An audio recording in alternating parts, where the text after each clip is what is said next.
What is up? So, yesterday I attempted to take a day off, and the only thing that I can think about when trying to not do things is all the things that have to be done. So it it's like a bunch of stuff being put on you all at once, and you have to keep up with it, but everything piles up. And I maintain the optics, like I said in my post that I posted. I maintain the optics. Um, I'm all if I'm here on the property. I mean, I have to be outside working. Like, it rained last night, so I mean, technically I could go out there and work, but so I'm retrying again to take a day off. But the only problem is I started some dishes yesterday, and half of them are washed. My place is pretty cluttered, and I would show it to you. It's not like filthy. It's not like Osmond Gold filth or nothing like that. But what I'm saying is like that it's cluttered, because I don't have money to like go buy shelves and storage compartments and containers. And so whenever someone has an extra box or something they're throwing away, I keep it. So I got like a number of empty boxes here to try to somewhat keep it organized. It's basically my stuff is in here, not all of it, but my stuff is in here, and it's just kind of like in a pile. But I don't have any means to organize it. I can't just like, you know what, I'm gonna go to Walmart today and buy some shelves and da da da and just get this place organized, right? I don't have the extra money to do that. I don't make enough money for. I just make just enough to cover my living for here and buy some food, and then maybe buy a little knick-knack or two when needed, or toiletries. Like, I'm out of razor blades now, so that's that.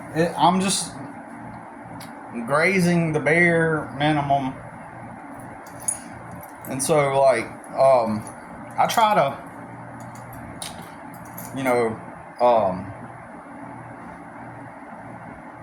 explain to people that going to work for a job, working for someone else, like at a factory, warehouse, or whatever, or even a restaurant or whatever, it would take away from. I would be way behind if I were working for someone else, because when you work for someone else, you don't have a life. I don't mean to offend anybody, but you actually don't have a life, right? You have a task that you do. That is your life. Whatever you do after that is not your life. It's a little part of your life. I mean, overall, technically, it is that little time that you get to yourself is part of your life, but it's not your life. Your job is your life, because it takes up all your mental bandwidth. It takes up all your mental and emotional energy, and but it's also a lot of it is also context dependent, because, for example, let's say that you chose to live very minimally, to where you had some extra money.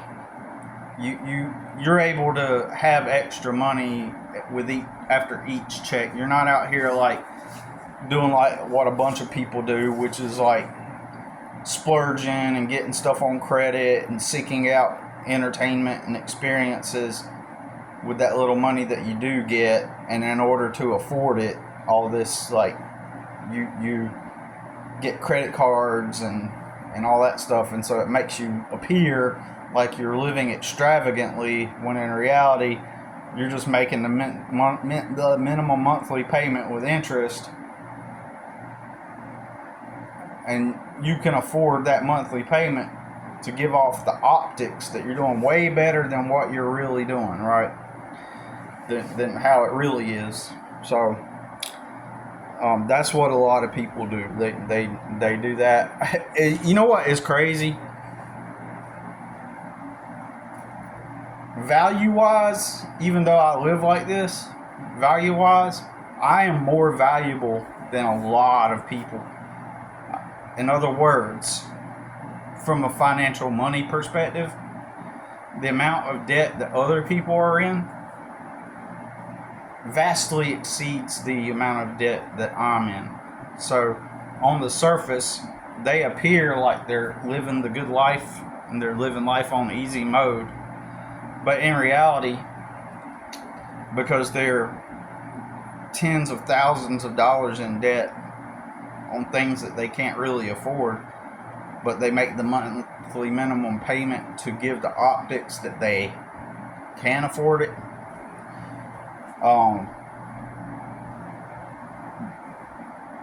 That means that I'm worth more than them from a value stance. So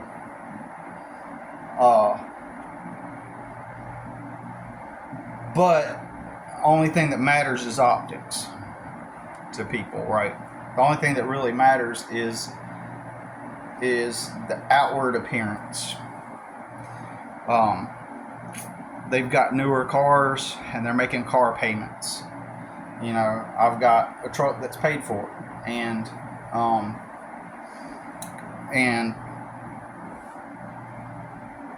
but in the society they will be recognized as higher value just because of the optics that they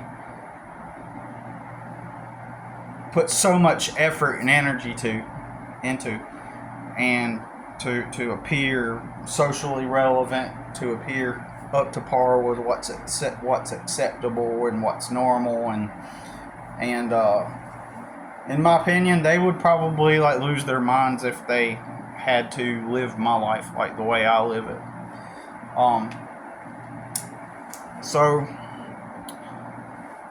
basically in my life I get so overwhelmed by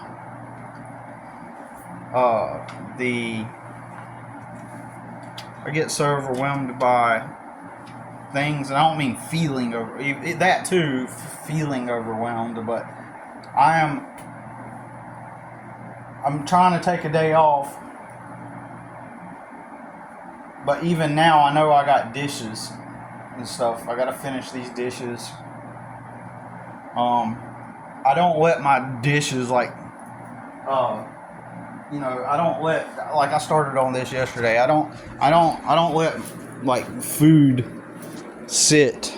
Like I always rinse. This is basically what I'm saying is I live clean, so I don't let my dishes have like food in them before I run the dishwater, and before I run the dishwater I rinse all the dishes to where they barely have any food on them.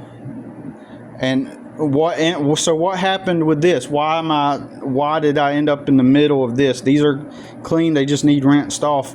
Well, out of nowhere, the lady that owns the property here, she's constantly doing something new. In my opinion, she's part of the mindless consumer society, constantly needing stimulus. People that make a lot, especially people that make a lot of money, I've noticed, they are constantly buying stuff. They are constantly doing something new to offset the discomfort, to kind of give them a sense of stimulus. They're unaware of this at a biological level. at a physiological, biological level, they're unaware of what I'm talking about. So whenever I see these people buying stuff that they need and doing improvements or whatever it may be, in their minds, they're just living a regular life. Oh, this is just life, and I'm just living. I bought that because of this. I bought that because of that. They're just living life and buying the things that they need and blah, blah, blah. But I see humans as biological systems. Biological systems with moving parts and components and chemicals, and I'm seeing the humans as,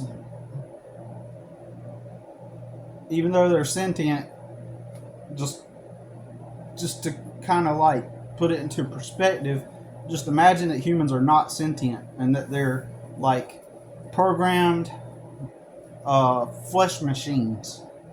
They're just flesh machines, and whatever drives them, different things drive them. Like the food itself gives them energy, but what keeps them motivated is constant stimulus. And how do they get the constant stimulus? Through hits of dopamine. So each time the new Amazon package arrives, it's dopamine. Each time they click the order button on the order page, it's dopamine. Because now they get to expect the package to come. The dopamine isn't necessarily the arrival of the package or the receiving of the package, as much as it is the anticipation of the package as it comes. So, for example, this lady here, constantly receiving new packages. I've known her for over 2 years now, and it's constantly receiving packages, constantly buying things, constantly. Now, in people's minds, everyone thinks all this is just normal. All of it is just normal people living their lives. But there is this is a person that makes a really good career. Now, most definitely in the triple digits in annual income. I looked it up. I looked up the industry that she works in, and I looked up the amount that someone in her position would pay and would get paid. And I forget the actual annual pay for that position, but I'm going to assume, when I did the math on it, I believe it was about $500 a day. So she probably makes about $2,500 a week.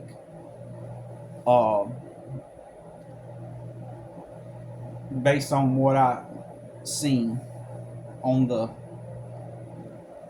research. And don't quote, I may have to go back and revisit that and do the math again, but regardless, it doesn't deter from my point, because my point is that I see someone who's constantly needs new stimulus, so thus the constant ordering things and constantly moving, like getting, anyways. So out of nowhere, she decided to start studying to get a doctorate. And everybody would say, oh, that's good, improve your life, and it can improve your income and all that stuff. And that's true. Yeah, that's true. I don't deny that. And that can improve her income. But the lifestyle itself is one based on impulse and stimulus. Just constantly. Because her job is not her passion. Her job is just a job. It's just a thing that consumes her time. And since there is no mission in life, no passion for anything, and it's just her job. It's just the thing that she does to get the money. There's nothing to strive for. So what's left when there's nothing to work towards and nothing to strive for is um, is constant stimulus seeking. So, and you can see it, and once you learn all, and I forget all the biochemicals, but I know, like off the top of my head, I know the basic ones: oxytocin, dopamine, endorphins, and adrenaline. So cortisol as well.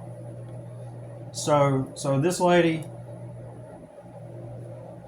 sure, like for example, the studying to get the doctorate is going to make her more money, but also, in my opinion, I feel like that this is also a, like, that's not her passion. I don't think that that's her passion. She is one of those warehouse managers that, like, she's not in the warehouse managing the warehouse, right? She's over she's over different locations all across the globe. Well, at least in the United States and Europe. So this isn't like, she doesn't like wake up with the gleeful expression on her face, and her life isn't her life isn't her job, even though her life is her job. You know, in my opinion, since she works at home, she leverages that to kind of dip out here and there. For example, if she's in a meeting, she can get in her truck and drive down the street while in a meeting. You know what I'm saying? So she's got a lot of freedom and leverage and flexibility. So, in my opinion, she's a high up in the company because she probably bullied her way in there. She's short. She's not very attractive physically.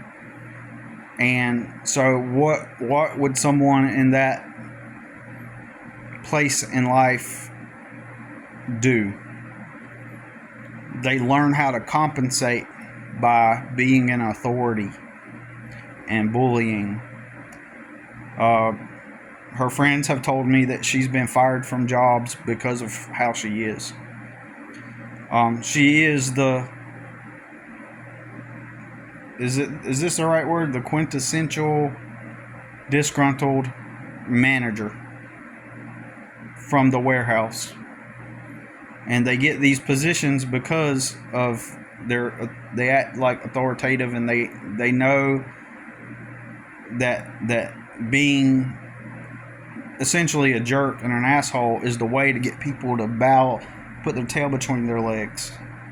But people are also taught that what's right and the proper way of doing things is to go get a job and go work for one of these companies, and obey authority in the land of the free, and put your tail between your legs, do what you're told.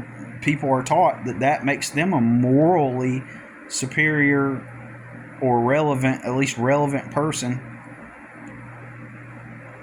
If not superior, you're at least relevant and accepted, morally and ethical contributor to society. So if you don't go clock in at that warehouse or whatever place that exists from the ether that has a logo on it and everybody wears a name tag, if you don't do that, then you're morally inferior. In fact, you're a stain on society and an energy sucker on society. So that is how people perceive you if you don't. So obviously, if you don't follow that path, so obviously the people that she manages, they got to be working under her, and you know how they treat them. And her boss treats her like shit too. she has told me specifically that her boss has her tiptoeing on eggshells. And like, if she's in the office, her boss, if she like goes to the bathroom, her boss will be like, "Where are you? Why aren't you in your office?" And so that's socially acceptable, right? For to be spoken to that way, right? You know, and so she does that, right? And she does that to people. And I recently discovered that she and a friend had,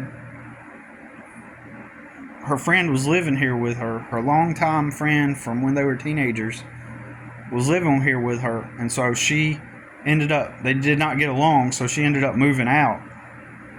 And so her friend has grandkids who she has custody of, right? So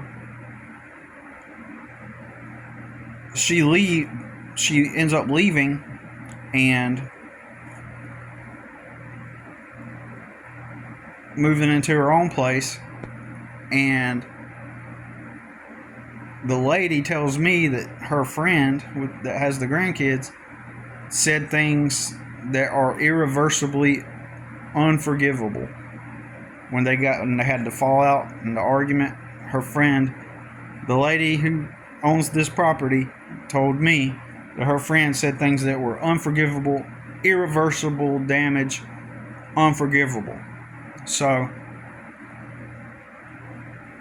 we're going to loop around back to my points. I'm going to loop back around to them. So anyways, so her friend moves out, and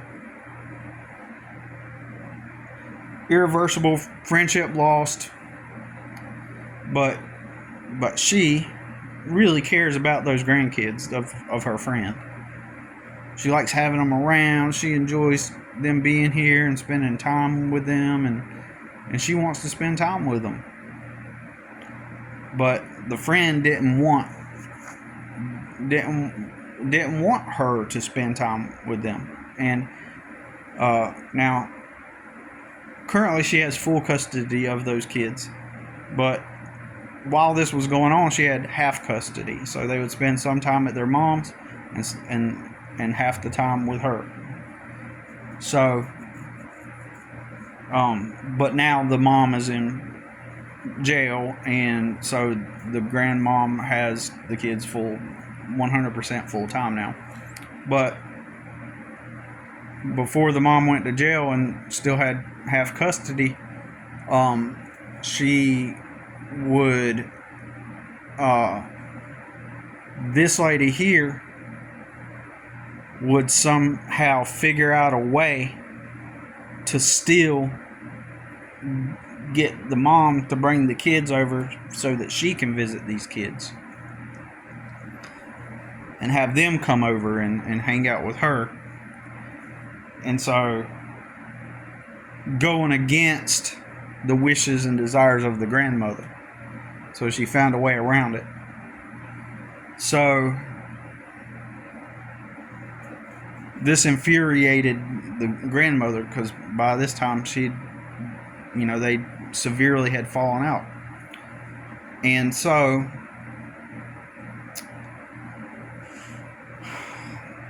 eventually,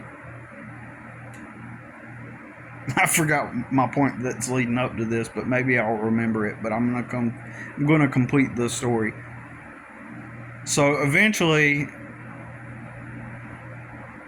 in my opinion, the lady that lives here hoovers, like a narcissist, hoovers the grandmother. So eventually, those kids, their other grandmother died. And with that loss, the lady that lives here used that as an opportunity to reconnect with her friend, who is the grandmother. And eventually, while still living separately, at some point, they reconnected their friendship. And so that lady comes over with the grandkids, probably lets the grandkids spend the night here sometimes, and also brings them over here to come swim. Okay, and then they'll hang out and stuff. So it sounds like a bunch of hoovering went on, narcissistic hoovering. It didn't sound like, oh yeah, we've been such close friends that, and so we need to let bygones be bygones. Let's forget our arguments and the things we said to each other, and let's reconnect our friendship. It sounds more like a hoovering situation. And here's what makes this really... Up to this point, you think, okay, well, it kind of sounds like friends who go through squabbles and then they make up or whatever. Close friends like that. Well, people from your childhood, if you haven't seen them in 35 years, they're no longer really your friend. They were your friend back in the day. They're just someone that you had a good connection and a memory with for the most part. What I found out was she and this lady, they only connected up 3 years ago after not having seen each other for 35 years. They were friends as teenagers, but 35 years later, they reconnected. So it's not like they've been actual friends, and this is my opinion, all these years, because someone once said after 20 years, people become entirely new people. And so, and I kind of see how that is possible. I know people who have completely changed myself. Don't get me wrong. I know people still continue lifelong habits, but I'm just saying, in a way, it's like after 20 years, it's like you become kind of a different person than you were before, right? So it's, in my opinion, it's not like they've been lifelong friends and they've been together for 45 years and they've just always been good, close friends. No, they stopped being friends for example, I got a buddy who reminisces constantly about our first job as a teenager. He constantly is bringing it up. Yeah, I wonder what happened to this person or that person. It's like, that should, in your mind, that should just be a job that you had as a teenager. Nothing more. You shouldn't have nostalgia and there was nothing special about that stupid fucking restaurant we worked at. There was nothing great about it. It was just a bunch of idiots, right, at this restaurant. And no one remained close to him after he left that restaurant. Nobody bonded with him enough to create any kind of friendship at all. Nobody's friends with him from that restaurant, yet he still reminisces about that restaurant as if it's like the highlight of his teenage memories. But it was an awful place. It wasn't really a great place at all. Had real true bonds formed, sure, that might be different, but it was just some place where people came to make money, and nobody really cares about him. Nobody is hitting him up saying, hey, how you been, at all, not even on an acquaintance level, right? So some things are just part of your childhood. I know I got an old friend that I used to know back when I was a teenager. He never contacts me, he never calls me. I'm friends with him on Facebook, but he never says anything to me, never hits me up. He just kind of went on and did his life. So as far as I'm concerned, I don't have anything against him. He just went on. People change, people move on, people go have different lives, right? So that was when I was 15, 16. And so I'm not trying to go back and find, oh man, we're just such great friends, because we're not. Functionally, in real time, we're not friends. We were friends in the past, and technically on some level we're friends. Technically on some distant far off level, we could say that we're friends, but we're not friends. We don't engage with each other. We don't talk to each other. Functionally, we're not functional friends. And so these two ladies that had a 35-year gap from the time that they were friends to up until like 25. So basically they reconnected in 2022 then. That's only been a few years. This is why I believe this is hoovering on the part of the lady that lives here. She hoovered her way back into their life. She could have just cut them off. She didn't have to, like, those aren't even her relatives. Those kids aren't even her relatives. She should have just cut it off and respected the wishes of the grandmother who said, I don't want them to see her. She was trying to cut ties, the lady with the grandkids, with this lady. But this lady had to figure out angles and ways to get the kids to come back over and hang out with her and visit her. So, and, you know, so it's a control, it's a pathology, it's a control mechanism, it's a control thing. Why do you think I get to live here? I'm just another source of...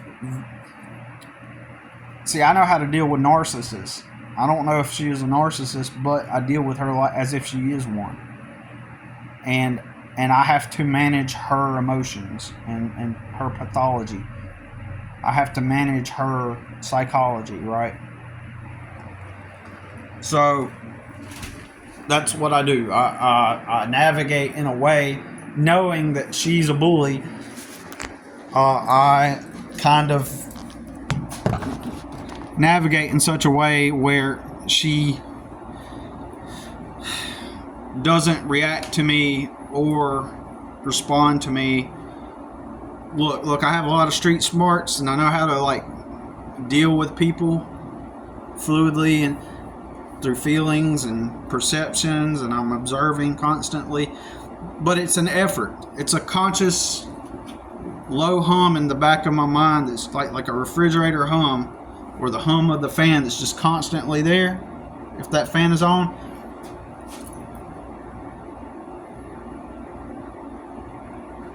see, it's in the back. When I'm talking, I don't even know if you even paid attention to it the whole time. But the hum of that fan is there.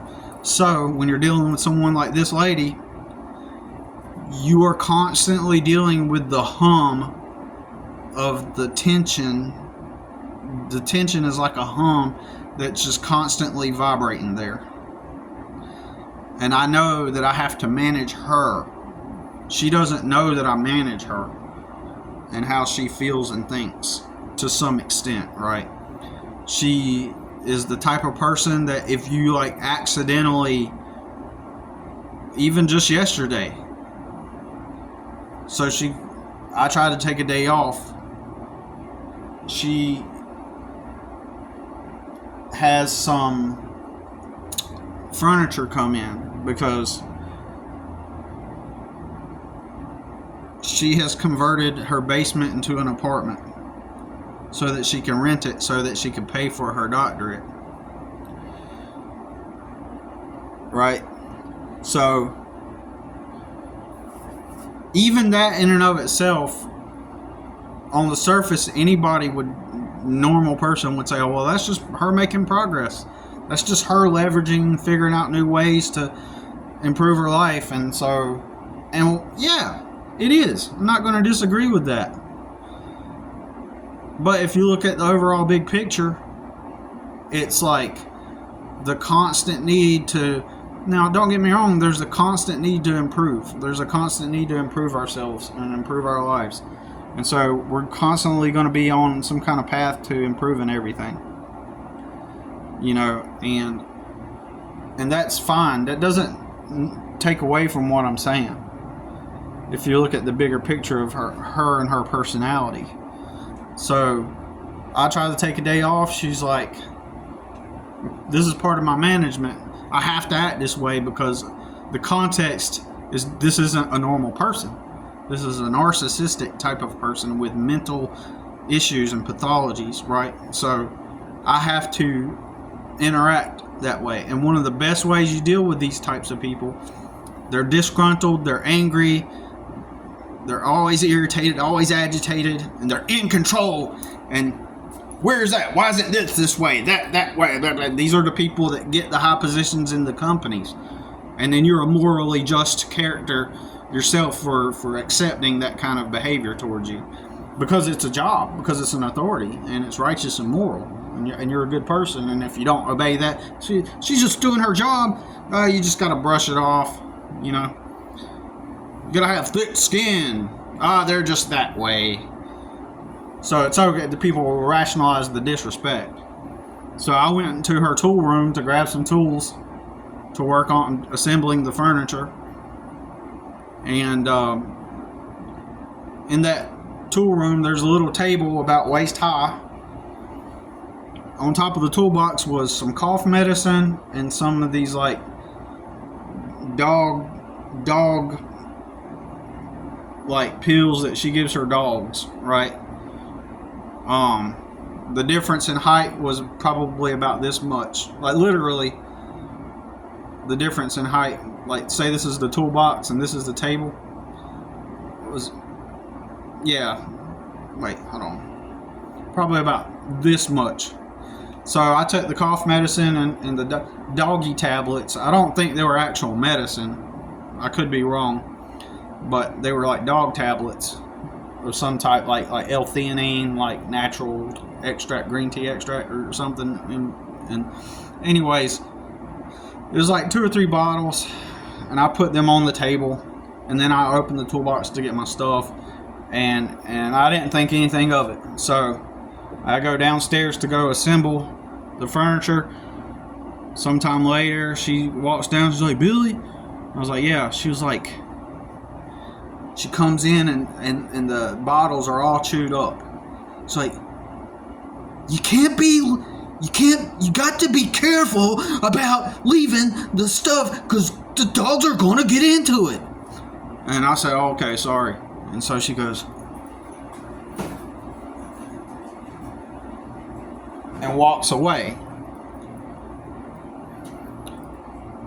So that's the dynamic. It's a constant refrigerator hum of having to know, and I have to be on top. So the way you deal with these people, especially in the circumstance, the specific context that I'm in, I have to be constantly doing things around this property. I'm behind currently, and here I am making a video when I should be either doing my dishes or organizing my house a little bit better, or like we're out here doing yard work, because it's behind. There's no other way to word it. It's constantly behind. But the reason why it's constantly behind, because usually I'm out here working to make money that I need. So I have to put most of my energy out here, which is why I garden out here also. Because the optics of that makes it look like, oh yeah, he's busy and he's constantly improving my property. You kind of have to like appease her pathology. There's no way out of this. And I was trying to brainstorm last night as I was going to sleep, like what can I do? I was trying to brainstorm and say, well, what can I do to get out of here? Because I want to get out of here. And I imagined like, my son's done with school, except he's 17 and his mom has a DSS case open on her. So, like, what do I do to get out of here? Like, and I'm thinking to myself, I can literally get out of here. I could just start packing up my stuff, putting it in boxes, as if I'm leaving. Then I thought about sitting down and make a list of all the things that I need, like that I would absolutely take with me, right? I thought about making a list like that of all the things that I actually need. 100% would take with me if I just up and left in the car, in the truck, and left. Like, of course, me and my son would be living on the streets. But the only problem is, at some point I have to do this. I have to get out of this situation. The only way for me to improve it is to leave. And I don't have anywhere to go. I don't have the money to do it. So imagine I do go to a warehouse and get a good job at Amazon or wherever. Or even a retail or a restaurant or whatever with 40 hours a week. That's not going to change anything, because in fact it's going to keep me more stuck.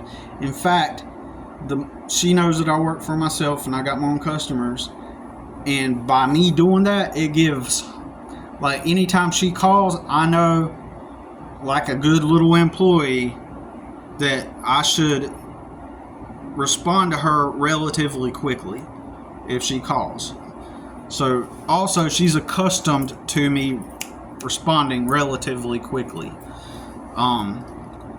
And if I don't answer my phone like immediately, if like a whole day goes by, say she texts me at 9:30 a.m. and I don't text her back till 5, or I don't see, and then suddenly at 5 o'clock I see her and she would do something like, "Why haven't you texted me back? You didn't see my text?" No, she's that type of person. Like, absolutely, insufferable, right? Just so, but you have to manage it to prevent her from acting that way. There's a way you can manage these people, because what will happen is if you put your foot down and exert a boundary, that causes them to blow up.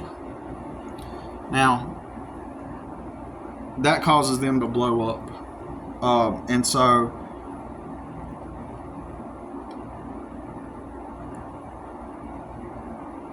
my only issue is I keep myself calm, very calm, and I keep myself very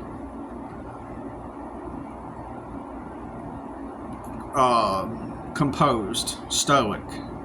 But I have had my moments over the years where it's just the wrong place, wrong time. The chemicals in my body aren't at the right place. Maybe I'm not in the correct headspace, and all it takes is for me being at the wrong place at the wrong time. And I know how to psychologically, like, damage her for forever. This lady. I will strike back. I just see her as like a little chihuahua nipping at my toe, right? Nipping at my steel toe boots. That's all I see her as. So I'm managing her. But again, it's a low hum that's constantly in the background. And when you have that, it's a constant, ever-going tension. Little motor of tension and stress.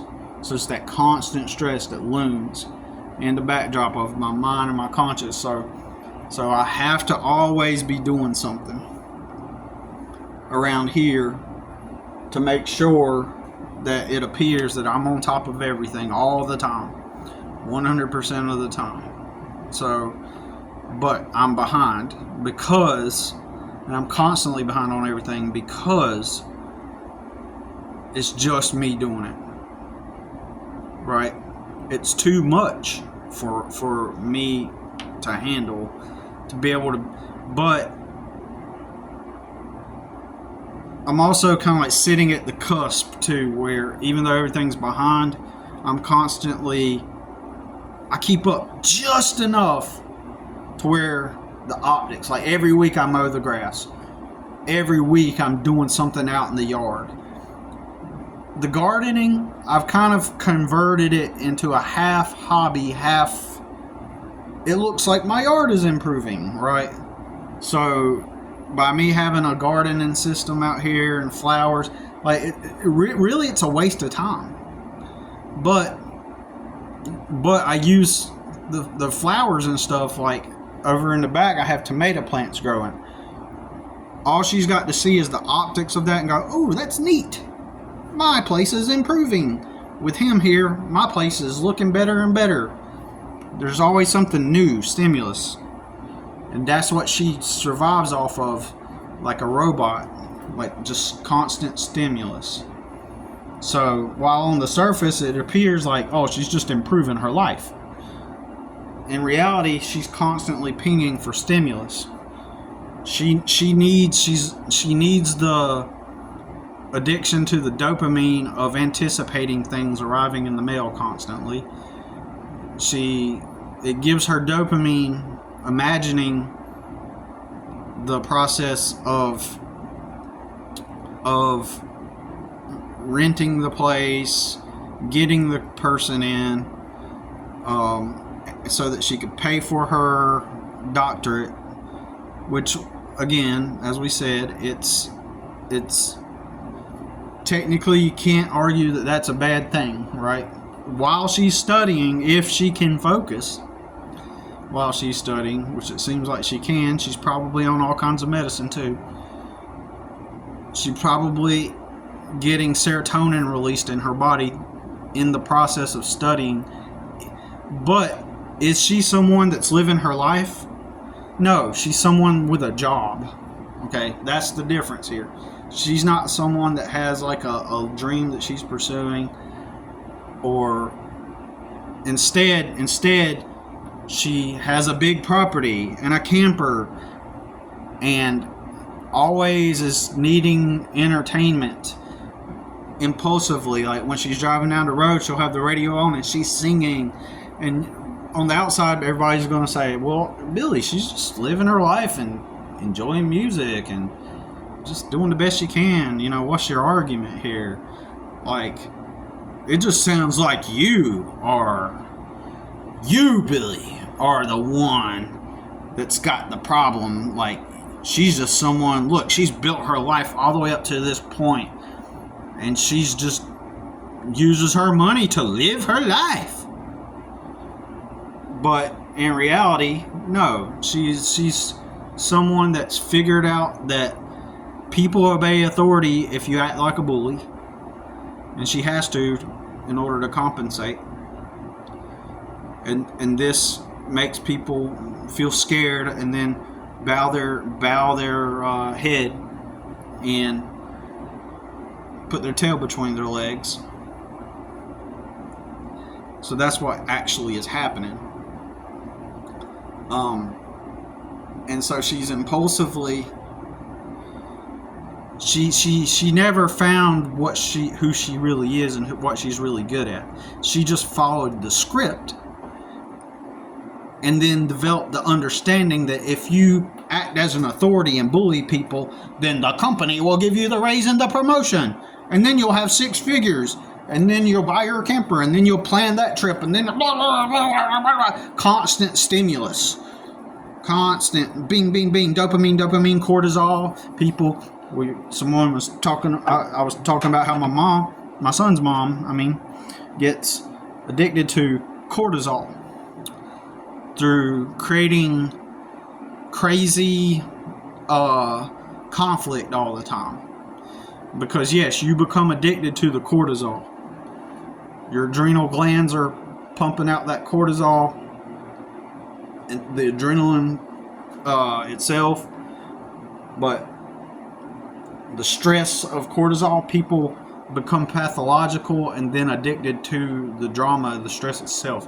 They get addicted to the actual cortisol, the actual stressful moment itself, right? So, so when I see that lady, that's what I see. I see someone that's constantly pinging for the next new hit. Not someone who's just living their life and they're happy and they got their job and they're just improving their life. She is probably, again, I guarantee you she's on all kinds of medication to regulate her mood, because she flies off the hinges, right? I've been able to manage it and do street smart ways to subdue those impulses. I know how to act. I know how to regulate my voice, regulate my posture, everything, knowing that I'm in front of like a flesh robot that is responding to different stimuli, right? So she did blow up a few weeks back when she was getting that stuff worked on downstairs, and the guy that was working on on the downstairs, he comes outside and goes to his truck and he's like, I've never seen her this way. And I was like, yeah, she's that way. And so constantly, you can't tell me that this is a happy, content person. They got their job and they're just happily scooting about and living their life, Billy. They got their job and they make all the money and they're just happy. What are you talking about? No, absolutely not. Because I have another customer who also gets VA benefits, which is like tons of money. On top of, he has a similar job where he travels all across the world and all across the United States, Mexico, and he's over several locations as well. He's over all these locations. He's one of my first customers, and I go do his property every 2 weeks, and he's totally different. He's always in a good mood, but let's just be real, he's still doing the same thing. Every time you go there, just constant Amazon packages, because he can afford stuff, and to him, like, it's nothing to him. Oh yeah, we need that. Okay, let me go get it. Like, I've seen him just be like, okay, we need a new weed trimmer. All right, let me go. I'll be right back. I'm gonna go to Home Depot and buy one. Like, just like that. Like, it ain't nothing. Like, to buy anything, right?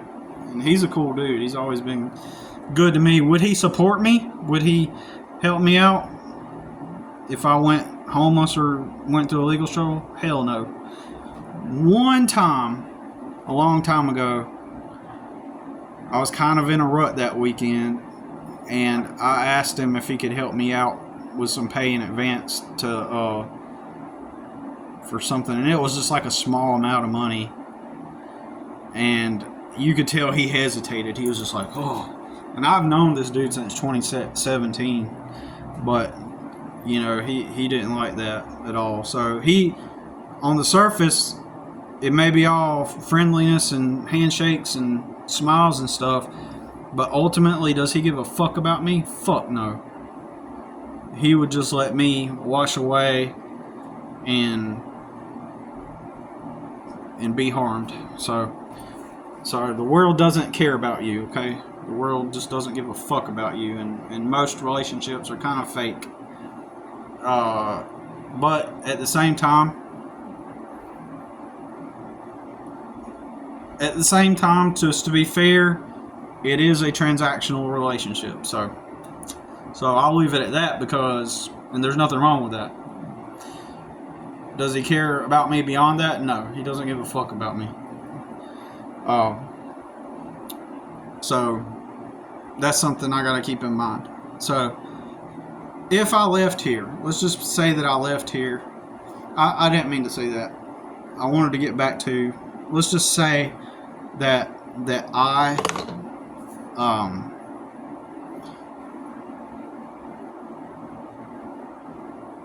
we're just going to say that I got a job working at some place. That's what I was about to say a moment ago. That I started working at some warehouse or some place. Well, think about the optics. Like, I barely can keep up now. Like, this hour is kind of a wasted hour in a way. But I just need to get it off my chest too. But so if I started working a job, what does that mean in that lady's mind?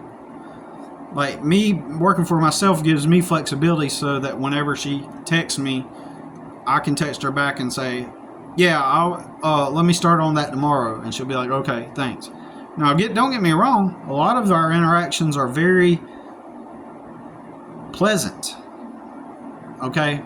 And there are times when I'm with that lady where it just feels like a regular, normal person interaction. Like, she will have me come help her with something, and on the way out, she wants to get some breakfast. So we go to a restaurant. And then, even then, I have to remain gray rock and remain neutral emotionally. I can't flex. I can't, like, if I bring up some kind of talent that I have, like, I know not to do that. Some kind of strength that I have, some kind of accomplishment I've achieved, or I know not to mention anything like that. I know not to bring up any kind of story where there was a time where someone treated me wrong, and then I was and that wasn't right, but here's what I did in the situation. She will take the side of the other person by default, right? Stuff like that. So there are times where she's very polite. Okay, thank you. And occasionally she'll send me $100. Thank you. But that doesn't mean that crosses out all the negative things. The positive things don't cross out the negative things. It's a shit pie.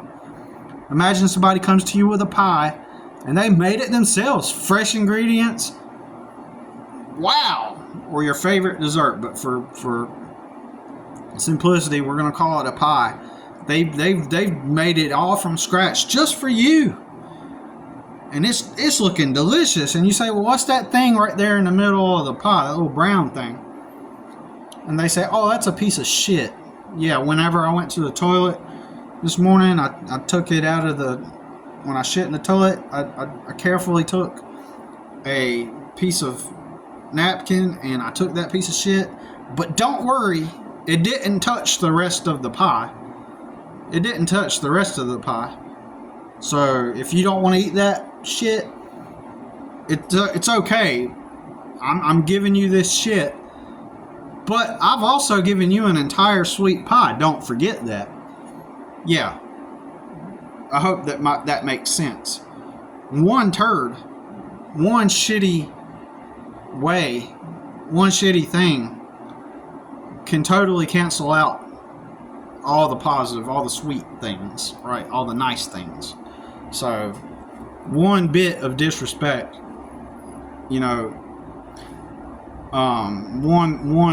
one thing can cancel it all out, and because there are people that believe that that's okay, as long as they've done all these great things for you, these nice things for you, and have been good to you, then if they have disrespected you, then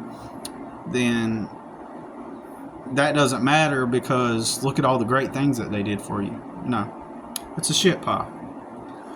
So if I did start working somewhere for somebody else, let's pretend that I started working for somebody else, and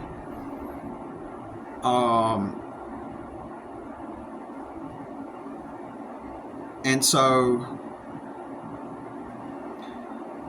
in her perception, I guarantee you 100% she would start charging me more rent. Right? So then it would cancel out. You got to understand, people. In her mind, she would see, oh, now that you are at this company, the logo, the uniform, the name tag, now that you've inserted yourself into this place of higher value in their minds and people's minds, it means that now you make all this money. For some reason, well, we know the reason. Us smart people actually know the reason. We know the subtleties. We know this means in her mind, oh, now he's making all this money, whereas before when he was working for himself, he's making chump change. But now that he's at the warehouse, he's making all this money. And so now she probably wouldn't charge me more rent immediately. But what she would do is she would begin to, for example, start pointing out more things in the yard. She would look for more reasons and things, and then at some point, very shortly, she would start demanding more rent. Right? I know this. Like you got to know people, and so that would offset any real. Even if I wanted to go get a job at the warehouse, all of a sudden I'd be having to pay more, and it would offset any kind of anything I put into it, right? So I would have to charge. Then I wouldn't have time to have a part-time business, right? Because I would be on this property. I'd do my 40 hours at my job, then clock out at 5, and I would have to work on this place every single day in the evening, and then on the weekends on top of that. I would have to do it. I would have to. And then I would not save money. I wouldn't get nowhere in life. That job isn't going to pay me enough to get ahead in life, to have some extra money left over to get ahead in life. So if I worked 40 hours, clocked out at 5, I'd come home, make dinner, and then whatever extra time left in the day would be spent out here on this property, this huge ass property. So then I would be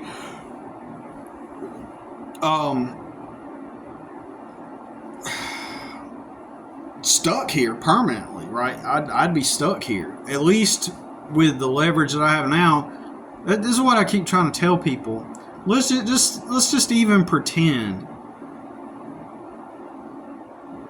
that the warehouse paid more than what I'm making now, right?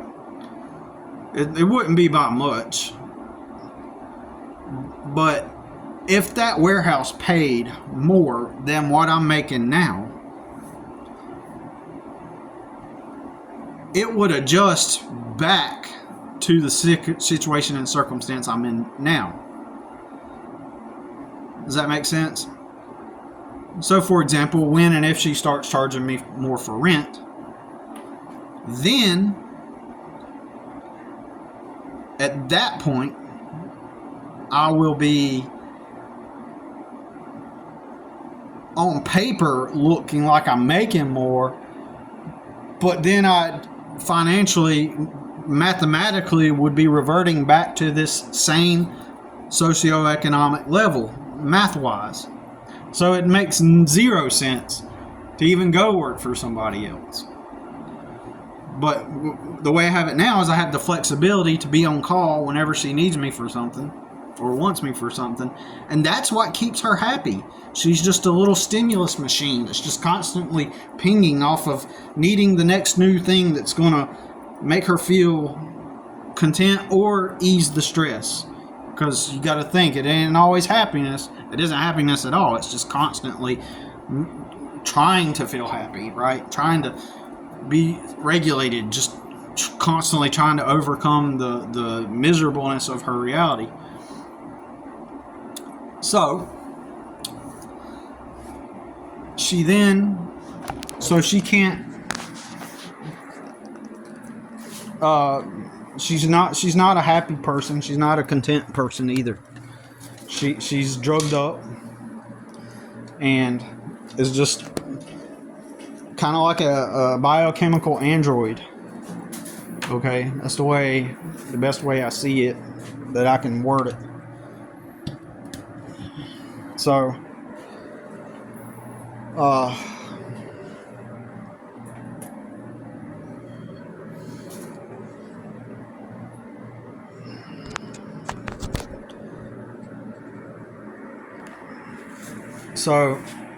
what was I gonna say?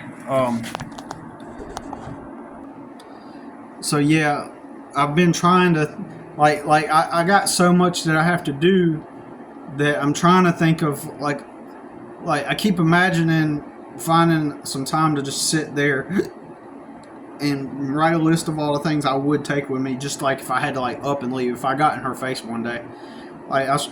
Excuse me, that's what I was trying to say earlier, I may have a bad day where I finally get in her face and just mentally destroy her, right? But I'm playing the long game. But I could have a bad day where I'll just say, you know what, stupid bitch, you blah, blah, blah, right? And she could have more power and leverage over me, right? She could call the cops. And who are they going to believe? Are they going to believe the guy in the faded black t-shirt with an old truck and some old jeans and crusted up looking boots? Or are they going to believe she could say something like, God, I got so much I got going on. I've got companies I have to manage. Like, she's just, all she's got to do is utter those words. Oh, I got companies I have to manage. And then in the cop's mind, it's like, oh, that's a person of authority. So she's obviously going to be in the right. Obviously, this shrimp, this low-life shrimp, you know, he's just causing her all kinds of trouble. You know, because that's the way it works. People are fucking stupid as fuck. Fucking stupid. Stupid fucking people. So she could easily, if it exploded into something, twist the story, make it lean in her favor just because of her social status. So, thinking, make a list of the things that I need to take with me if I ended up just having to up and leave. And maybe I could take those things and go ahead and put them in the boxes now, just in case, and then I can hightail it out here. I can leave the rest of this shit. I can leave all my kitchen stuff. I could start all over. I can go to yard sales, and you know, it would suck because I got a lot of stuff that I use or of utility and they really help. But I'm just saying, like, I'm just saying that the best thing for me is to up and leave this place. So there isn't going to be a job that's going to pay me enough to live on. Even if she didn't charge me rent, you know, why I keep saying that? Even if she didn't charge me extra rent, then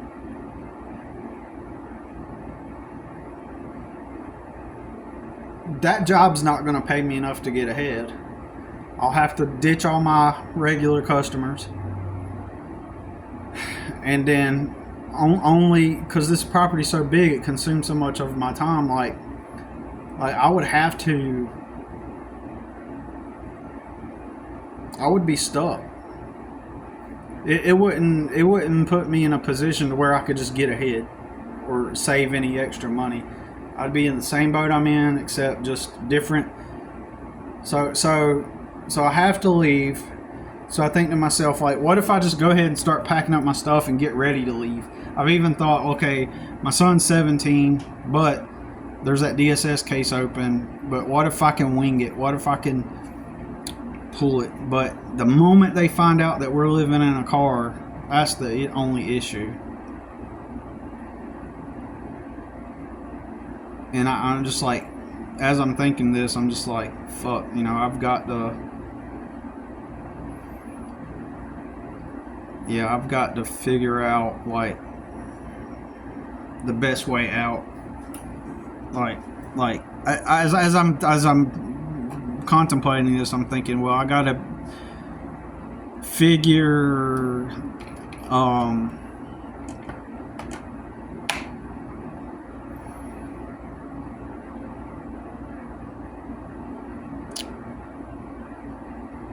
out, like, I'm only, in my mind, I'm like, I got until November. He turns 18 in November. Then we can legally just deal.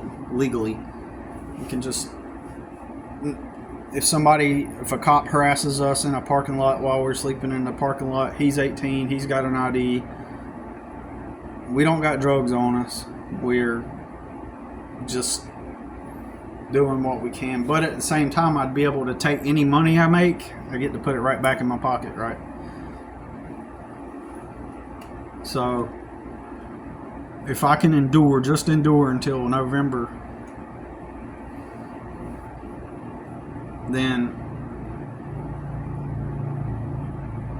I can finally get back on a path to becoming free. And he could work, and we could get gym memberships to get showers.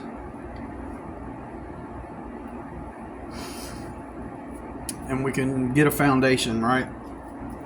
We can start to begin to get a foundation of some type. But I'm over an hour in this video, and so as I'm doing the video, simultaneously I'm thinking about all the stuff that's going to get behind. And I've been trying to take a day off, but all this stuff is just so freaking overwhelming. And I know that in between getting stuff done, she's going to ask me to do something too. But I think the bulk of all the major things that she was trying to get done is over with. I think the bulk of it's done. I do still got to go down there and sandpaper the countertop. I've got one side of the property where all of the... So I kind of go in circles around the property. So I got one side where the shrubs need trimmed, and then the back behind the fence needs trimmed. It's all overgrown. And then by that time, the first part of the property I started at, it's already getting overgrown. And the last part's overgrown.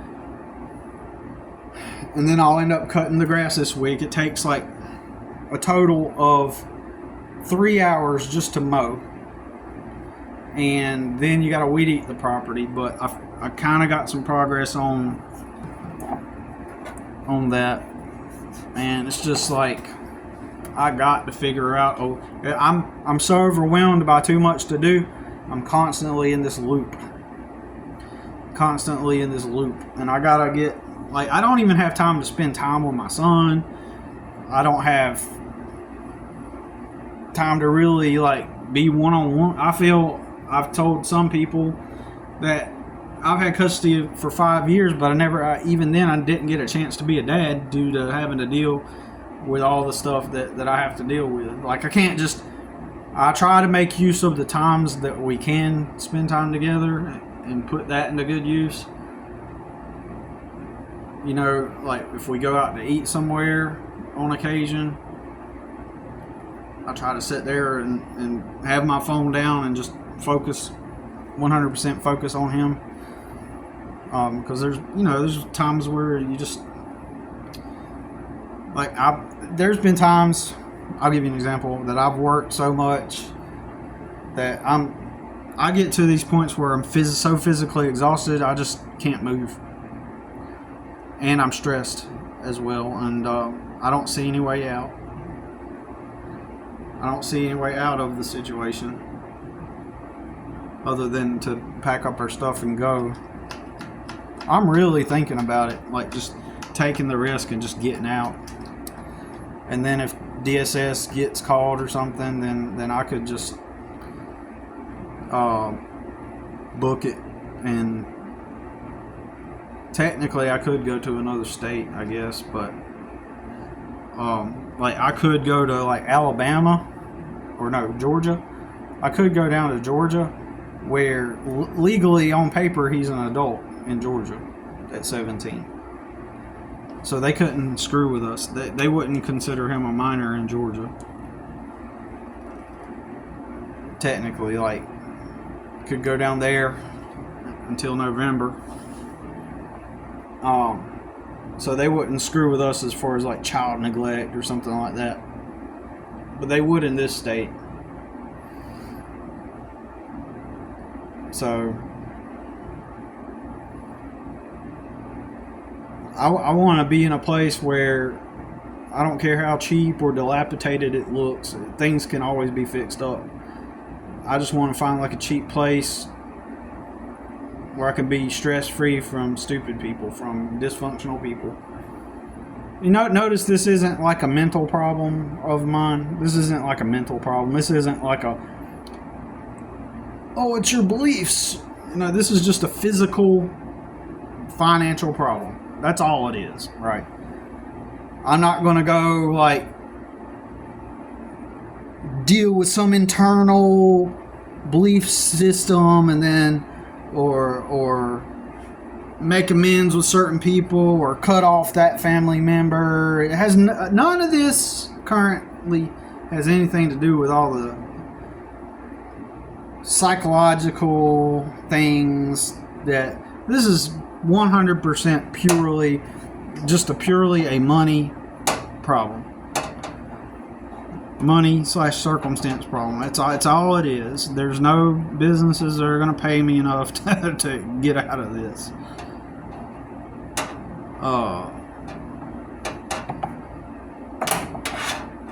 I've done it. I've worked all the jobs for 2+ jobs for 20 years working for other people. It never worked.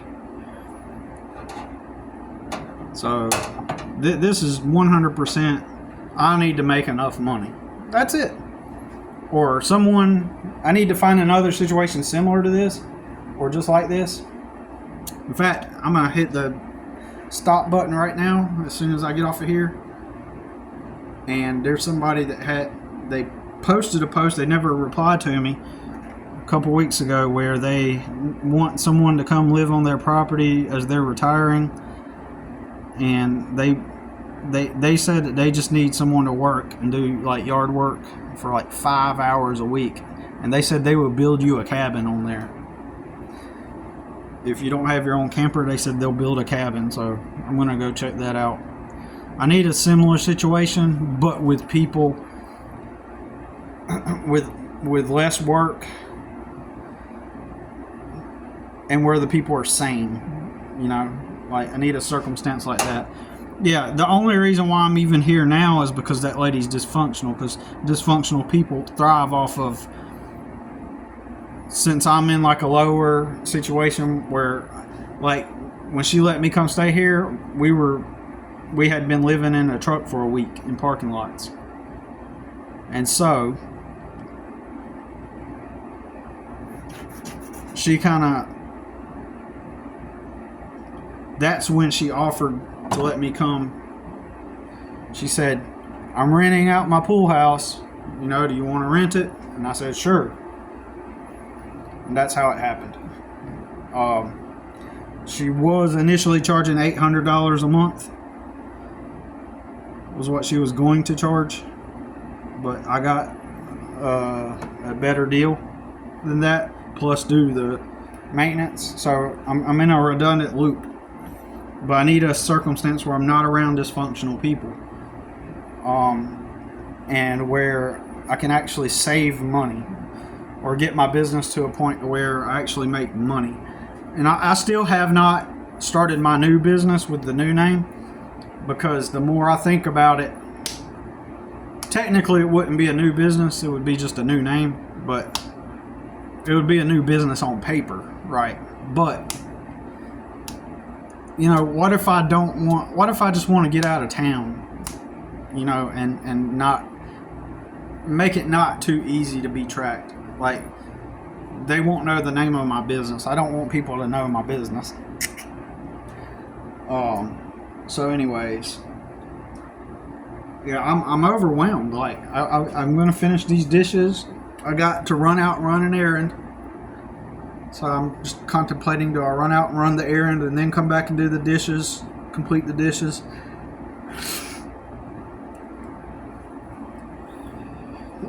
Right when I was in the middle of doing the dishes, she asked if I could come assemble all that furniture, but I knew if I didn't do it right then, I would be in her house like all into the night, and I did end up being out there until 8, which I missed dinner, which meant when I was done, I had to come in here. By that time, my son had already ate some leftovers, so I had to go to the grocery store, buy myself some dinner, come back, and sometimes when it gets too late, I have trouble falling asleep like that when it gets too late, even if I'm really tired. And so I woke up kind of late, and I was going to try to go ahead and make this day.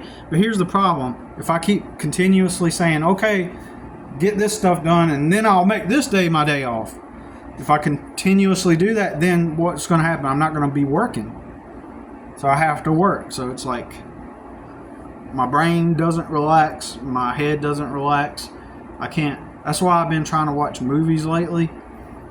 Over the past month, I've watched several movies just to try to do something that doesn't require engagement, like mental processing.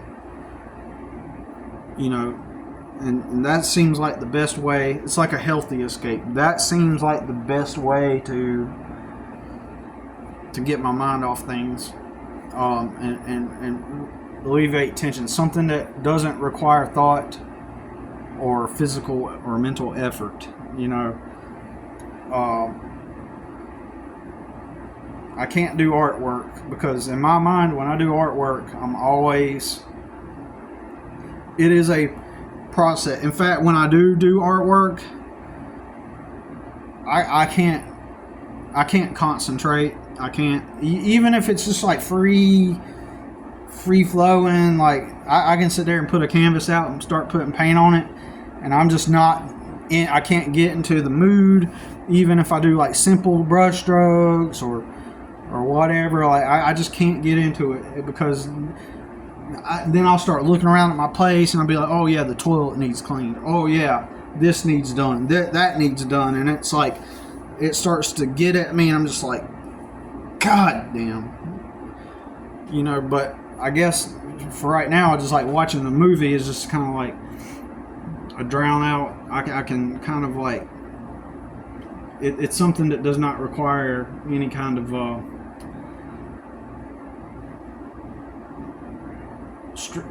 effort, right? But I'm constantly under this tension, and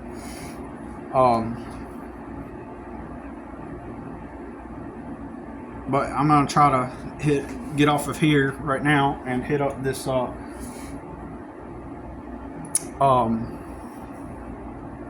person that has that property.